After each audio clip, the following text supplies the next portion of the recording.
Le journal de Business 24 Africa, voici les titres. La conférence internationale sur l'émergence en Afrique, débutée le 18 mars à Abidjan, a refermé ses portes ce vendredi 20 mars. Et toujours en Côte d'Ivoire, le lancement officiel de la deuxième édition de la conférence ouest-africaine sur la franchise s'est tenu ce jeudi, toujours à Abidjan. Voici pour le sommaire, mesdames et messieurs, bonsoir et bienvenue sur Business 24 Africa. Je vous le disais en titre, 3 jours durant, Abidjan a vécu au rythme de la conférence internationale sur l'émergence en Afrique, une rencontre continentale qui a vu la présence de plusieurs chefs d'État et d'experts venus de différents pays. La cérémonie de clôture a eu lieu ce vendredi au Sofitel Hôtel Ivoire. Les temps forts de cette cérémonie avec Noël Kaou. Le rideau vient de tomber sur la première conférence internationale sur l'émergence de l'Afrique qui vient de se tenir dans la capitale économique de la Côte d'Ivoire. 3 jours durant, Abidjan a été la capitale de l'émergence africaine. Experts de haut niveau, représentants de gouvernements, d'institutions régionales et internationales, représentants d'organisations du secteur privé et de la société civile, se sont penchés sur les enjeux et les conditions de l'émergence. Au cours des différents panels, 3 thématiques majeures ont été abordées, notamment état développementaliste de l'émergence, changement dans les modes de production et de consommation, émergence et développement humain. Au terme de ces travaux qui ont stimulé débats et échanges d'expériences, plusieurs recommandations ont été faites. Au-delà de ses fonctions régaliennes classiques, l'État développementaliste africain doit présenter 5 caractéristiques majeures. Premièrement, il doit se doter d'une vision partagée et clairement traduite en action de développement. Deuxièmement, il doit être capable d'impulser des réformes structurelles au bénéfice de l'intérêt général. Un tel État se matérialise par des institutions nationales dotées de capacités et moyens permettant le fonctionnement pérenne.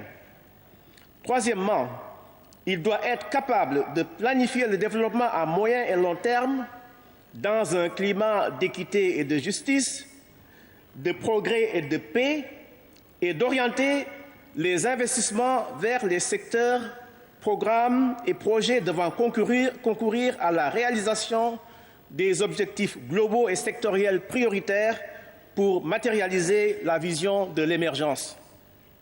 Quatrièmement, il doit être capable de fournir les services socio-économiques de base, d'accompagner l'éclosion de l'initiative privée, ainsi que le fonctionnement efficient des marchés, le renforcement des systèmes de planification assurant une cohérence entre les niveaux central et local et centré sur les objectifs de développement durable paraît crucial à cet effet.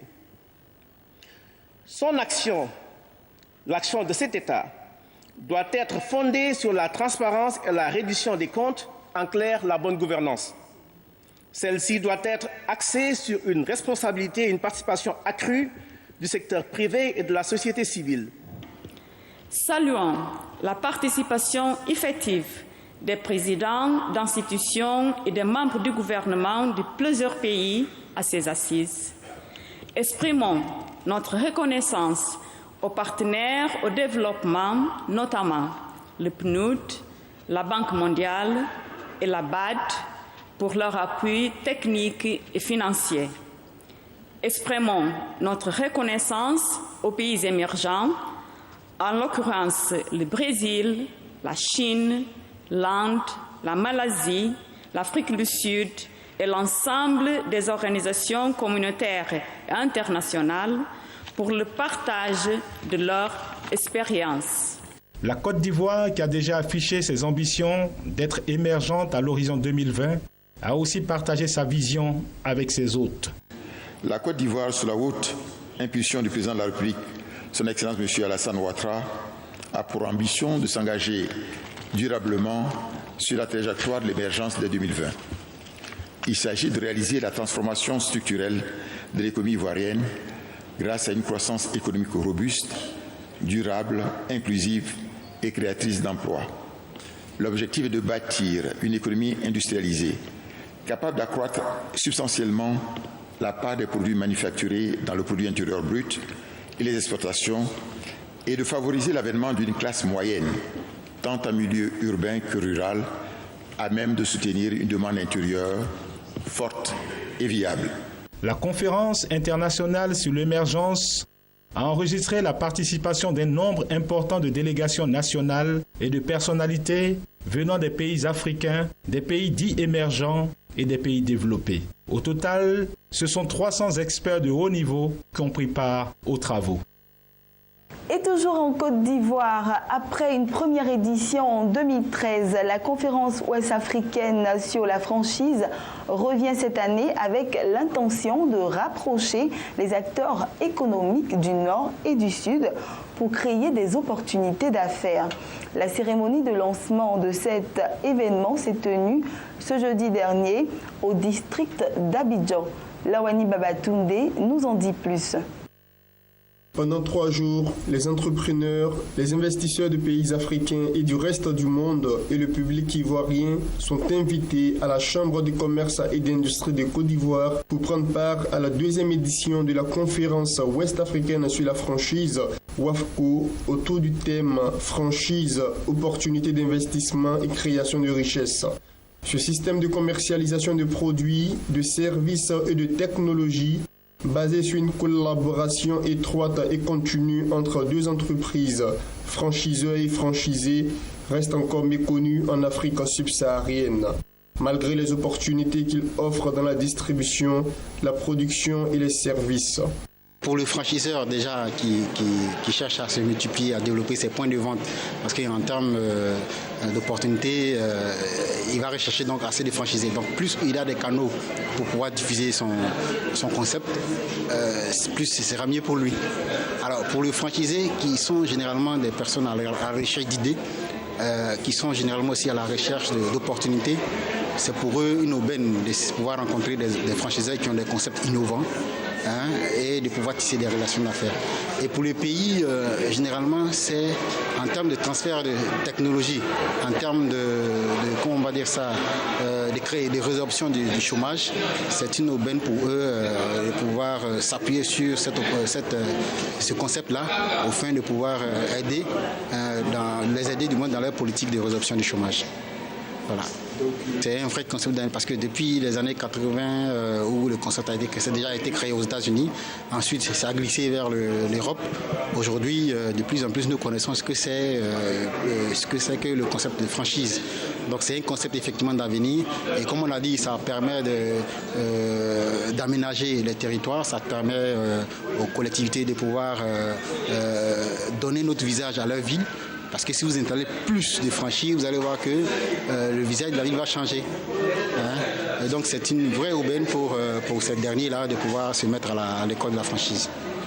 Développer la franchise en Côte d'Ivoire pour résorber le problème du chômage est donc l'une des principales raisons qui ont motivé le Centre international d'opportunités d'affaires à organiser la conférence ouest-africaine sur la franchise.